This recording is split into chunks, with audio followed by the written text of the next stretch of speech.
Good morning, class. Let us start example number 2 of exercise 7.1 कौन। कल हमने example number 1 तक कंप्लीट किया था। आज हम स्टार्ट करें एग्जाम्पल नंबर 2। स्टेटमेंट क्या है?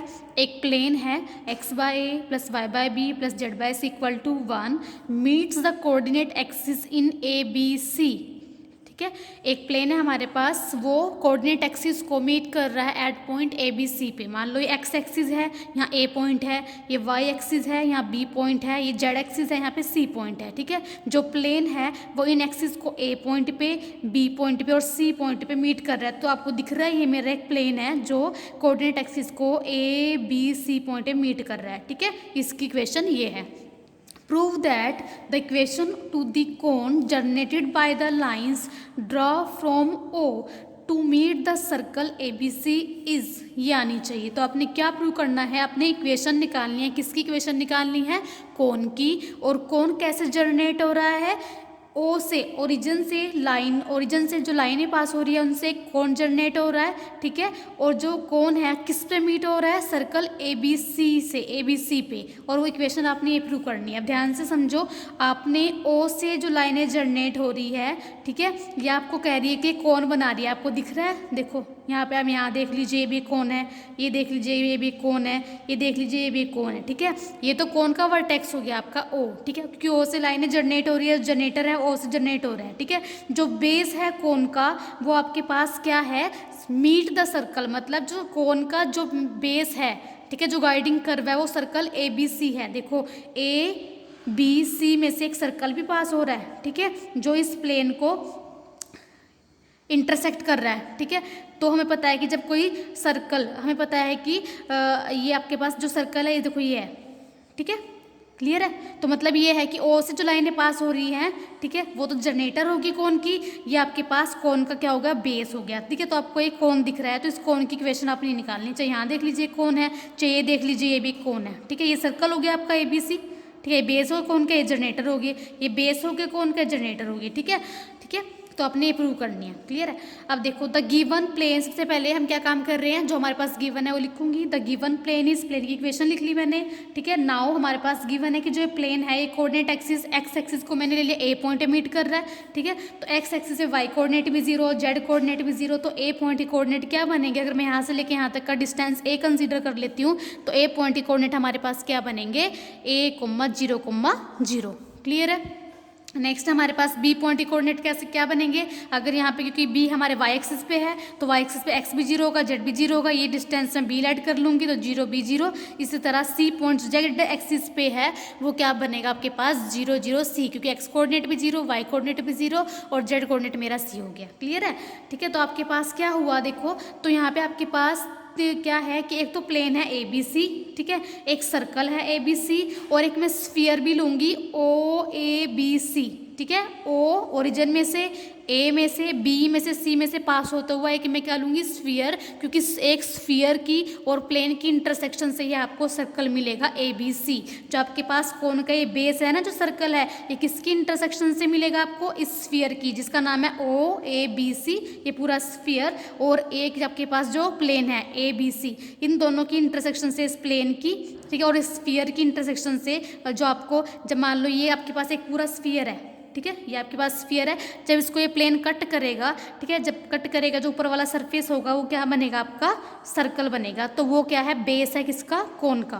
क्लियर है? ये पूरा स्फीयर है, इस स्फीयर को जब ये प्लेन कट करेगा तो हमारे पास जो ऐसे बन रहा है ना ये कोन, देखो ध्यान से, ये ओ पॉइंट है, ठीक है, इससे लाइनें जा रही है। ठीक है, तो जो बेस है ना कोन का, इस सर्कल कब आएगा? कि जब इस स्फीयर को ये प्लेन कट करेगा ना, तो उसका जो बेस आएगा वो सर्कल आएगा, जो सर्कल ए बी सी है। ठीक है, तो ये बेस होगा किसका? सर्कल का। ठीक है, तो आपके पास देखो हमने ए बी सी तीनों कोऑर्डिनेट बना लिए थे। 10 सर्कल ए बी सी हमारे पास, हमें पता है कि हमने प्लेन सेक्शन में पढ़ा है कि कोई भी सर्कल आपको कैसे मिलता है? एक स्फीयर की और एक प्लेन की इंटरसेक्शन से। 10 circle A B C is the intersection of the sphere O A B C and the plane A B C ठीक है। देयर फोर्स जो sphere O A B C है, जो coordinate axis A B C में से और origin में ओ में से पास हो रहा है, उसकी इक्वेशन आपने चैप्टर नंबर 6 स्फीयर में 6.11 पेज नंबर पे एग्जाम्पल नंबर 2 खोल के देखना, वहाँ आपने पढ़ी है कि अगर कोई स्फीयर की इक्वेशन आपने बनानी है जो ओरिजिन ओ में से और A B C coordinate axis में से पास हो रहा हो, कोऑर्डिनेट एक्सिस के ऊपर पॉइंट ए बी सी है, इसमें से पास हो रहा हो, तो आपके पास इक्वेशन होती है स्फीयर की, ठीक है। तो अब आपने क्या काम करना है, आपके पास दो सरफेस आ गई, एक तो आपके पास प्लेन की इक्वेशन है, एक आपके पास स्फीयर की इक्वेशन है, ठीक है।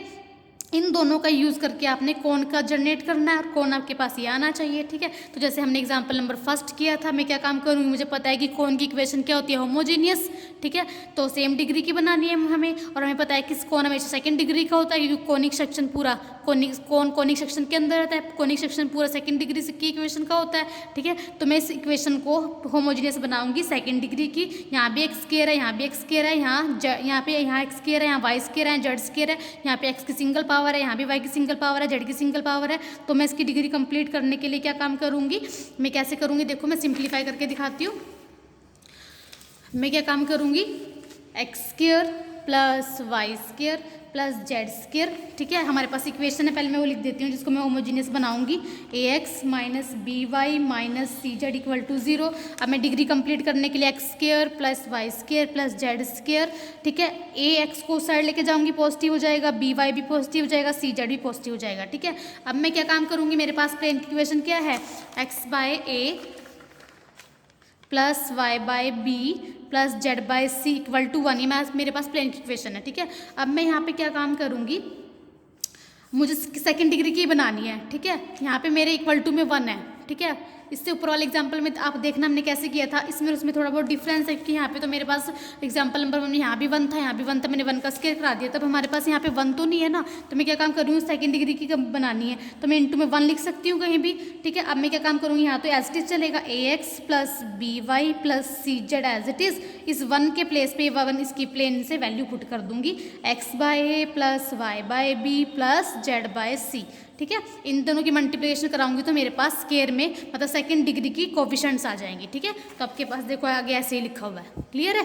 यहाँ पे 1 लिख के इस 1 की वैल्यू यहाँ से हमने पुट करा दी प्लेन से, क्लियर। सिंप्लीफाई करोगे तो आपके पास, जब सिंप्लीफाई करोगे जो कैंसिल होता है कैंसिल हो जाएगा, तो आपके पास ये इक्वेशन आ जाएगी, यही हमने निकालनी थी, ठीक है, which is a required equation.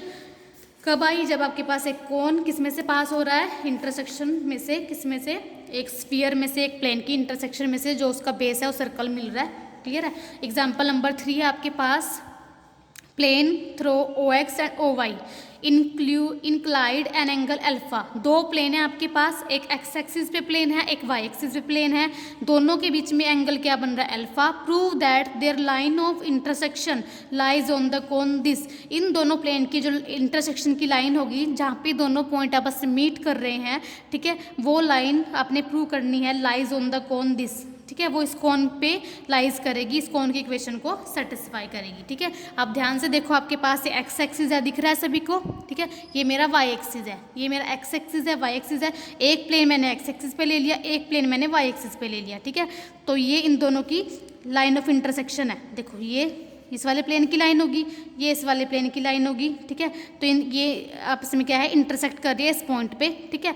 तो जहाँ ये इंटरसेक्ट कर रही है, उन दोनों के बीच में एंगल क्या दे रखा है, अल्फा, ठीक है। हमें दे रखा है ना कि plane passes x axis y axis include an angle alpha. इन दोनों प्लेन्स के बीच में मेरे पास एंगल अल्फा दे रखा है। तो हमने क्या प्रूव करना है कि show that their line of intersection, जो इनकी दोनों प्लेन की लाइन ऑफ इंटरसेक्शन है, देखो ये प्लेन है, ये प्लेन है, लाइन ऑफ इंटरसेक्शन ये है ना, तो यहाँ से कोई कोन बन रहा है, मतलब ये वर्टेक्स हो जाएगा, ठीक है। तो यहाँ पे कोई कोन बन रहा है ऐसे, ये तो जनरेटर हो जाएंगी, और यहाँ पे ना ये बेस आ जाएगा, तो ये कोई कोन बना रहा है, क्लियर है। हमने कोन की इक्वेशन ये निकालनी है, क्लियर है। चलो, तो सबसे पहले मैं प्लेन की इक्वेशन बनाऊंगी, any plane passing through x axis. सबसे पहले मैं इस प्लेन की इक्वेशन बना रही हूँ, एक्स एक्सिस ओ एक्स, मतलब एक्स एक्सिस वहाँ पे वाई भी 0 होता है, जेड भी 0 होता है। तो मैं इसको, इस प्लेन की इक्वेशन को मैंने ये कंसीडर किया है y plus k1 z equal to 0, क्योंकि मेरा वाई भी 0 है, जेड भी 0 है, तो 0 इक्वल टू 0 में लिख सकती हूँ ना। मान लो ये कंडीशन ट्रू है ना, 0 इक्वल टू 0। अब देखो मेरा इस एक्सिस पे, एक्स एक्सिस पे वाई भी 0 है, जेड भी 0 है, 0 प्लस 0 0 ही तो आएगा, 0 इक्वल टू 0 मतलब ये कंडीशन ट्रू है। तो मैंने एक्स एक्सिस के ऊपर प्लेन की इक्वेशन बना ली, y plus k1 z equal to 0, ठीक है। इसी तरह plane passes through y axis के ऊपर हमारा जेड कोफिशिएंट भी 0 होगा, एक्स भी 0 होगा। तो यहाँ भी हमारे कंडीशन ट्रू करने के लिए मैं, क्योंकि जेड भी 0 होगा, एक्स भी 0 होगा, वाई एक्सिस के ऊपर वाई की वैल्यू होगी, तो मैं लिख सकती हूँ ऐसे जेड प्लस के टू एक्स इक्वल टू 0, क्योंकि मेरा जेड भी 0 है, एक्स भी 0 है, 0 इक्वल टू 0। यहाँ भी हमारे पास कंडीशन क्या है, ट्रू हो रही है। तो मैंने ये जेड एक्सिस में, वाई एक्सिस में से पास होते और एक्स एक्सिस में से पास होते अपनी तरफ से खुद प्लेन की इक्वेशन बनाई, क्योंकि प्लेन की इक्वेशन ऐसी होती है ना, l x plus m y plus n z equal to p. ठीक है, तो मैंने खुद अपनी तरफ से, क्योंकि मेरे पास 0 इक्वल टू 0 कंडीशन को ट्रू करने के लिए कुछ वाई ले लिया, कुछ जेड ले लिया, क्योंकि इस एक्सिस पे वाई भी 0 है, जेड भी 0 है, इस एक्सिस पे जेड भी 0 है, एक्स भी 0 है, क्योंकि वाई की एक्सिस है ना, तो यहाँ पे जेड और एक्स में मैंने वैल्यूज़ ली है, क्योंकि ये भी 0 है इस एक्सिस पे, ये भी 0 है, 0 इक्वल टू 0। ठीक है, यहाँ आप K1 यहाँ भी ले सकते हो, ठीक है, K2 यहाँ भी ले सकते हो। ठीक है, ये अपनी तरफ से मैंने फिक्स किया है, मतलब एक तरफ से ध्यान रखनी है प्लेन की इक्वेशन। ठीक है, तो अब direction cosine of normal to plane 1। अब मैं प्लेन 1, मेरा प्लेन पहला ये है एक्स एक्सिस वाला प्लेन। ठीक है, इसके ऊपर मान लो मैंने नॉर्मल ये ले ली परपेंडिकुलर पहले प्लेन के ऊपर, इस प्लेन के ऊपर। ठीक है, और इसी तरह मेरा दूसरा प्लेन ये है, इसके ऊपर मैंने ये परपेंडिकुलर ले ली। ठीक है, 90 डिग्री, इस पे 90 ले ली, इस पे मैंने ये 90 ले लिया, इस प्लेन के ऊपर ये 90 हो गया, परपेंडिकुलर हो गया, और इस प्लेन के ऊपर ये 90 हो गया मेरा। ठीक है, तो direction cosine of normal to plane 1, ये मेरा नॉर्मल है इस प्लेन के ऊपर। ठीक है, अब जो प्लेन के डायरेक्शन को साइन होंगे वही नॉर्मल के हो जाएंगे, क्योंकि नॉर्मल किसके ऊपर है, प्लेन के ऊपर है। तो फर्स्ट वाले में डायरेक्शन को साइन क्या है, फर्स्ट प्लेन के 0। ठीक है, क्योंकि एक्स कोऑर्डिनेट तो है ही नहीं, 1 K1। इसी तरह दूसरे प्लेन के डायरेक्शन को साइन क्या है, 0 सॉरी K2, क्योंकि एक्स कोऑर्डिनेट तो है, y तो 0, y 0 है क्योंकि y है ही नहीं, और z का क्या है 1। ठीक है, तो हमारे पास मैंने दोनों प्लेन से डायरेक्शन को साइन निकाल लिए। ये पहले प्लेन के ऊपर नॉर्मल है, पहले प्लेन की नॉर्मल ये है, दूसरे प्लेन के ऊपर परपेंडिकुलर मतलब नॉर्मल ये है। तो जो हमारे पास प्लेन के डायरेक्शन को साइन होंगे वही इनकी नॉर्मल के डायरेक्शन को साइन हो जाएंगे, क्योंकि हमारे पास जो नॉर्मल है वो प्लेन के ऊपर ही है। ठीक है, तो अब मैं क्या ले रही हूँ, if alpha is the angle between the plane 1 and 2। हमारे पास गिवन है कि इन दोनों प्लेन के बीच में अल्फा दे रखा है एंगल्स। ठीक है,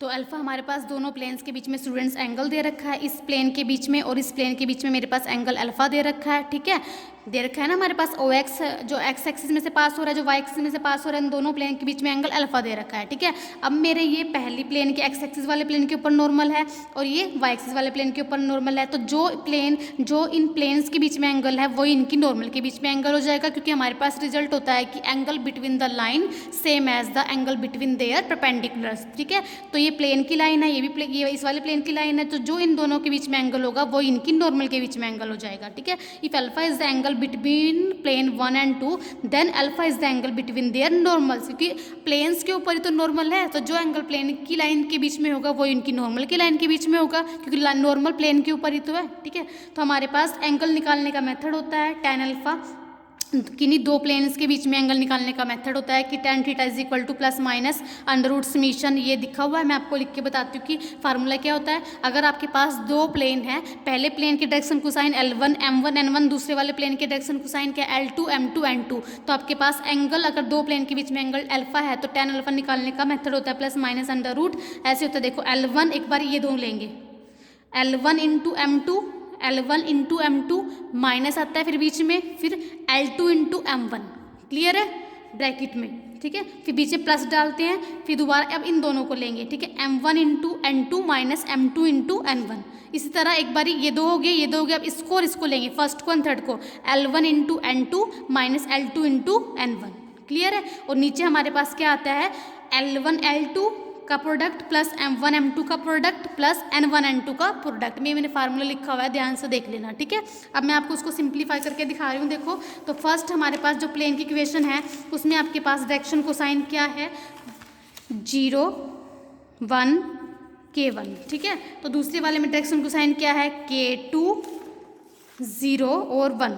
ठीक है, ये मेरा L1 M1 N1 L2 M2 N2। तो फार्मूला हमारे पास क्या कहता है, tan alpha is equal to plus minus, जो मैंने फार्मूला आपको ये बताया, मैं इसको सोल्व करके दिखा रही हूँ। tan alpha is equal to plus minus under root में, देखो मैंने कहा पहले इन दोनों को लेना है, 0 इंटू 0 0 माइनस में K2 इंटू 1 K2, क्लियर है, का स्केयर। ठीक है स्टूडेंट, स्केयर भी होता है, देखो यहाँ पे स्केयर है ना, स्केयर लिखा हुआ है फार्मूले में, तो यहाँ पे स्केयर भी लगाओ, मैंने स्केयर लगाना भूल गई, यहाँ स्केयर भी होता है। ठीक है, क्लियर है। अब देखो यहाँ पे स्केयर हो जाएगा। ठीक है, फर्स्ट प्लस फिर मैंने कहा इन दोनों को लेना है, 1 मल्टीप्लाई 1 1 माइनस में 0 मल्टीप्लाई K1 0 का स्क्वायर, प्लस इसी तरह ये दो हो गए, फर्स्ट को लास्ट को लेना है, 0 मल्टीप्लाई 1 0 माइनस में K1 मल्टीप्लाई K2 का स्क्वायर। और नीचे क्या आता है, नीचे आपके पास आता है इन दोनों का product L1 L2 0 into K2 plus M1 N2 1 into 0 plus K1 N1 N2 K1 into 1। Clear है, नीचे आपके पास ये आता है इनका सम। ठीक है, अब देखो स्टूडेंट ध्यान से सेम फार्मूला बना है जो यहाँ पे बन रहा है, देखो ध्यान से मिलाओ। tan alpha is equal to plus minus, देखो क्या है 1 माइनस 0 का स्क्वायर, ये रहा मेरा 1 माइनस 0 का स्क्वायर, आगे पीछे लिखा हुआ है। ठीक है, इन्होंने क्या पता पहले कौन से दो लिए हुए हैं। ठीक है, K1 K2 माइनस 0 का स्क्वायर, ये भी आएगा मेरा K1 K2 माइनस 0, इन्होंने आगे पीछे लिया हुआ है ना, हम कैसे मर्जी लगा सकते हैं, आएगा तो स्क्वायर की वजह से पॉजिटिव हो जाएगा। फिर 1 माइनस 0 1 माइनस मेरा ये रहा। ठीक है, तीनों टर्म आ रही है, एक बार 0 माइनस K2 ये रहा 0 माइनस K2, एक बार क्या आ रहा है 1 माइनस 0 मेरे ये रहा 0 माइनस K1 K2 ये रहा। ठीक है, और नीचे क्या रहा 0 into K2 1 into 0 K1 into 1। जब सिंप्लीफाई करेंगे तो मेरा यहाँ से कितना आ जाएगा K2 का स्क्वायर ये आ गया, यहाँ 1 का स्क्वायर ये आ गया, यहाँ पे K1 K2 का स्क्वायर ये आ जाएगा अपन में K1। क्लियर है, तो ये फार्मूला है, इस तरह आपने सिंप्लीफाई करना है इसको। ठीक है, तो जब सिंप्लीफाई करोगे आप इसको, आपके पास ये आ जाएगा। ठीक है, tan जब दोनों साइड आप क्या है, क्योंकि हमारे पास जो क्वेश्चन माने tan स्क्वायर आ रहा है ना उसमें, तो मैं दोनों साइड स्क्वेयरिंग कर दूंगी तो प्लस माइनस हट जाएगा, रूट भी हट जाएगा। ठीक है, अब आपने क्या काम करना है, क्योंकि आपके पास जो इक्वेशन बन रही है वो एक्स वाई में आ रही है ना, तो K1 K2 में तो नहीं आ रही जो आपने रिजल्ट प्रूव करना है। तो अब क्या काम करोगे आप, यहाँ से देखो K1 की वैल्यू निकाल लो, K1 की वैल्यू कितनी आएगी माइनस के y अपॉन जेड। ठीक है, यहाँ से K2 की वैल्यू निकाल लोगे माइनस के Z upon x, K1 K2 की वैल्यू उठा के यहाँ पुट कर दोगे, सिंप्लीफाई करोगे तो आपके पास ये रिक्वायर्ड इक्वेशन आ जाएगी। ठीक है स्टूडेंट्स, हमारी 7.1 एक्सरसाइज कंप्लीट हो चुकी है। अब मैं नेक्स्ट आपको आर्टिकल बता देती हूँ, एक्सरसाइज 7.2 का 7.1 कंप्लीट हो चुकी है। इसमें क्या है, equation of a cone with a given vertex, equation बनानी है आपने कोन की जिसका कुछ ना कुछ वर्टेक्स दे रखा होगा, कुछ भी दे सकता है, ओरिजिन भी दे सकता है, अल्फा बीटा गामा भी दे सकता है, ABC भी दे सकता है, and base a given conic, और कुछ बेस दिया होगा, कुछ भी कोनिक टाइप का, कुछ भी स्फीयर, कुछ भी प्लेन, कुछ भी सर्कल जो स्फीयर और प्लेन की इंटरसेक्शन से बन रहा हो, कुछ भी दे रखा होगा कोनिक सेक्शन। कोनिक के अंदर सारा कुछ आ जाता है, स्फीयर भी, इलिप्सॉइड भी, सब कुछ आ जाता है ना कोनिक सेक्शन के अंदर। ठीक, बस ये गिवन होगा। तो कैसे बनानी है, देखो आर्टिकल करा रही हूँ, इस आर्टिकल के बेस पे एग्जांपल नंबर 1 है इसका। ठीक है, to find the equation of a cone, आपने कोन की इक्वेशन बनानी है जिसका वर्टेक्स आपके पास क्या दे रखा है alpha beta gamma, and base क्या दे रखा है बेस द कोनिक दिस, एक स्फीयर की इक्वेशन है। ठीक है, मतलब कुछ भी, हाँ स्फीयर की इक्वेशन ही है, और एक प्लेन की इक्वेशन है, मतलब जो आपके पास एक कोन है। ठीक है, आपके पास एक कोन है जिसका वर्टेक्स क्या दे रखा है आपके पास, देखो मैं आपको बना के दिखाती हूँ।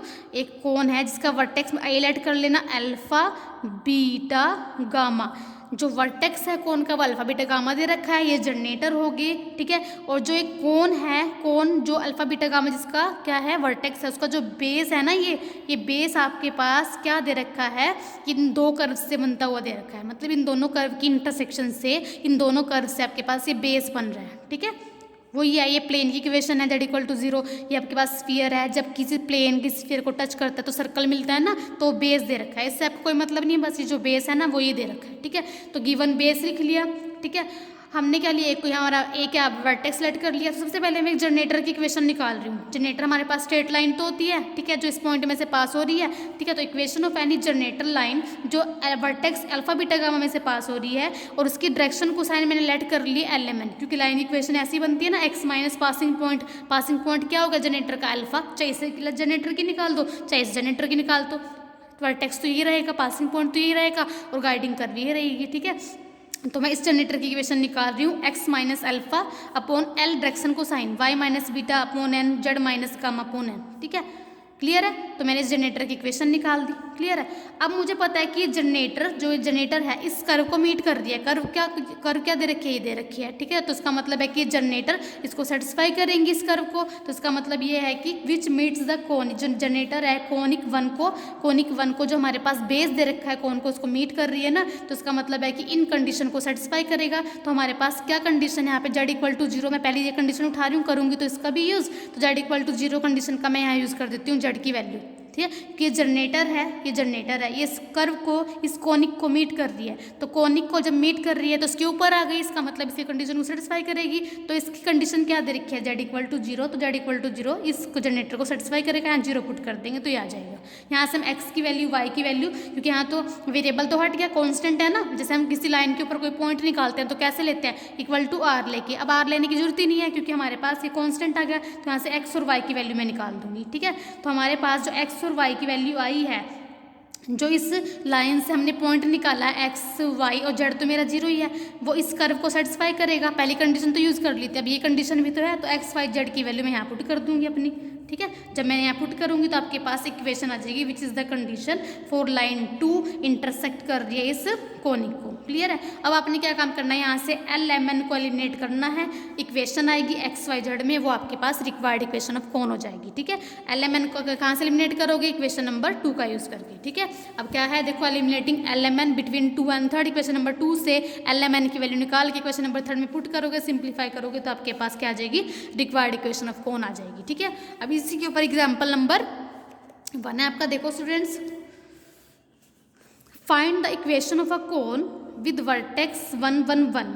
क्लियर है, find the equation of a cone जिसका वर्टेक्स क्या गिवन है, आपने कोन की इक्वेशन बनानी है। ठीक है, जिसका वर्टेक्स क्या गिवन है, 1, 1, 1 and passing through the curve of intersection this and this. और जो एक आपके पास कर्व है, जिसका जो आपके पास ये कोन है जिसका वर्टेक्स 1, 1 दे रखा है, ये कहाँ से पास कर रहा है, यहाँ से पास कर रहा है, एक कर्व में से पास कर रहा है जो किससे बन रही है, इससे और इससे बन रही है। इन दोनों की इंटरसेक्शन से जो कर्व बन रही है वो हमारे पास कोन का बेस है, उस कोन की अपनी इक्वेशन निकालनी है। तो सेम आर्टिकल के जैसा सबसे पहले आपने गिवन कर्व लिख लिए दोनों की दोनों। ठीक है, फिर आपने एक जनरेटर की इक्वेशन बनानी है जो यहाँ से पास हो रहा है। ठीक है, तो इक्वेशन से हमने यहाँ बनाई थी। ठीक है, जो अल्फा बीटा गामा में से पास हो रहा था। तो equation of any generator passing through vertex 1, 1, 1, x-1 passing point upon l, y-1 upon m, z-1 upon n। ठीक है, अब यहाँ तो हमारे पास z=0 था, तो हमारे पास कांस्टेंट आ गया था, वैल्यू निकाल दी थी। हमारे पास यहाँ कोई कंडीशन नहीं है, यहाँ तो हमारे पास इस तरह का प्लेन गिवन है। तो हम यहाँ से इस लाइन के ऊपर कोई पॉइंट निकालेंगे =r लेके, x, y, z की वैल्यू जो आएगी ये हमारे पास इस जनरेटर के ऊपर क्या हो जाएगा, पॉइंट। अब ये जनरेटर किसको मीट कर रही है, इस कर्व को मीट कर रही है। कर्व कहाँ से बन रही है, यहाँ से बन रही है। तो इसका मतलब जो पॉइंट आया इन दोनों इक्वेशन को सेटिस्फाई करेगा। x, y, z के प्लेस पे ये पॉइंट पुट करा देंगे तो आपके पास इक्वेशन नंबर 4 और 5 आ जाएगी। क्लियर है, तो आपके पास आप क्या काम करोगे, ये पॉइंट आया ना, इन दोनों इक्वेशन में पुट करा दोगे तो आपके पास ये दोनों इक्वेशन आ जाएंगी, इक्वेशन नंबर 4 और 5। ठीक है, अब इक्वेशन नंबर 4 को सिंप्लीफाई किया, स्क्वायर ओपन कराए तो हमारे पास r² में इक्वेशन आ गई। यहाँ से अब r की वैल्यू निकालोगे, यहाँ पुट कर दोगे तो आपके पास क्या आ जाएगा, LMN में रह जाएगी इक्वेशन। क्लियर है, आपके पास जब वहाँ से r की वैल्यू निकाल के इसमें पुट करोगे ना 6 में, तो आपके पास LMN में इक्वेशन आ जाएगी, जिससे हमारे पास ये वाली इक्वेशन आई थी। क्लियर, आर्टिकल में। अब हमने क्या काम किया था, यहाँ से LMN की वैल्यू निकाल के यहाँ पुट करी थी तो हमारे पास रिक्वायर्ड इक्वेशन आ गई थी। तो अब ऐसे ही LMN में इक्वेशन आ गई। अब LMN को हम क्या करेंगे, एलिमिनेट करेंगे। LMN की वैल्यू हम कहाँ से निकालेंगे, इक्वेशन नंबर जनरेटर से निकालेंगे, इक्वेशन नंबर 3 से। ठीक है, देखो हमारे पास L की वैल्यू कितनी हो जाएगी, x-1 अपॉन r, M की वैल्यू कितनी हो जाएगी, y-1 अपॉन r। ऐसे ही इनको कंपेयर कराएंगे तो हमारे पास N की वैल्यू क्या हो जाएगी, उधर चल जाएगा z-1 अपॉन r। ठीक है, तो LMN के प्लेस से पुट करा देंगे, यहाँ भी अपॉन में r आएगा, अपॉन में r, अपॉन में r, अपॉन में r, अपॉन में r, तो सारा कॉमन लेके 0 किया हुआ है, हमारे पास रिक्वायर्ड इक्वेशन ऑफ कोन आ जाएगी। चलो स्टूडेंट्स, आज के इतना ही इनफ है। एक एग्जाम्पल रहता है वो मैं नेक्स्ट आर्टिकल में करा दूंगी। ठीक है, थैंक यू क्लास।